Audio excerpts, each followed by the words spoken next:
వాళ్ళకి ప్రభుత్వాలు ప్రగతి భవన్ ఎవరి కోసం కట్టించింది? అది ప్రభుత్వ భవనం. అది ఇలా ఉంటాడు, ఎవరు ఉంటే వాళ్ళు ఉంటారు, లేకపోతే వెళ్ళిపోతారు. వెళ్ళిపోలే అప్పుడే.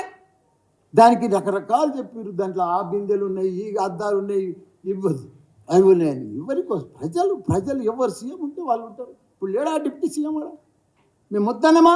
ఇలా సెక్రటరీలో పోయి కూర్చుంటలేరా? అది మా సొంతం భవనమా? అది సెక్రటరీ ప్రజల భవన్, ప్రజల కోసం కట్టించినాం. ఏదో రేకులు వీకేసి ఆ సీకులు వీకేసి మేము దర్బార్ చేసినాం.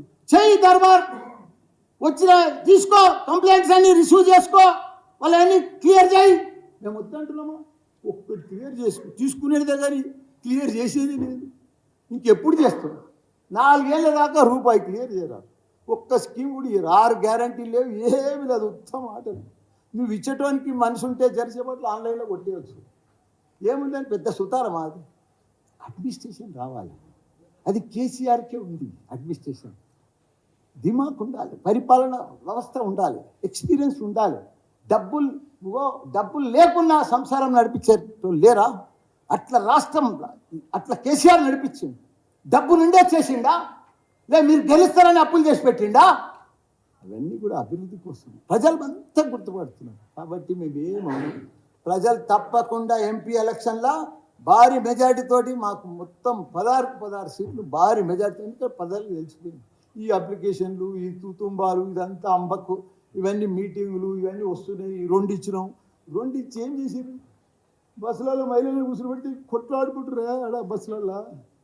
ప్రతి ఒక్క ఆటో డ్రైవర్లు పంచాయతీ, మహిళలు పంచాయతీ, ఎక్కతానే పంచాయతీ, దిగతానే పంచాయతీ. ఏంటది? ఇది అడ్మినిస్ట్రేషన్. మీరు పెద్ద పథకం, అది గొప్ప పథకం ఆర్టీసీ.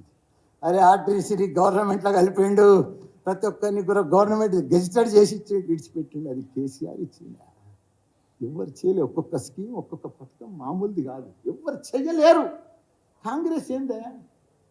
మొత్తం మనకంటే ముందు కాంగ్రెస్ 10 ఏళ్ళ ముందు వాళ్ళే ఉన్నారు కదా. ఇలా ఎక్కువ నీళ్ళు ఇచ్చిరా, కరెంట్ ఇచ్చిరా, ఏదో కొత్తగా వచ్చినట్టు, ఏదో కొత్తగా స్టైల్, కొత్త సినిమా వచ్చినట్టు, ఏదో అద్భుతాలు ఉన్నట్టుగా, వాళ్ళే చేస్తున్నట్టుగా, మేమంతా మోసం చేసిపోయినట్టుగా. సరే ఏమేం చేసుకున్నాం? నోరు కట్టుకున్నాం, కడుపు చంపుకున్నాం, కళ్ళలో ఒత్తులు వేసుకున్నాం.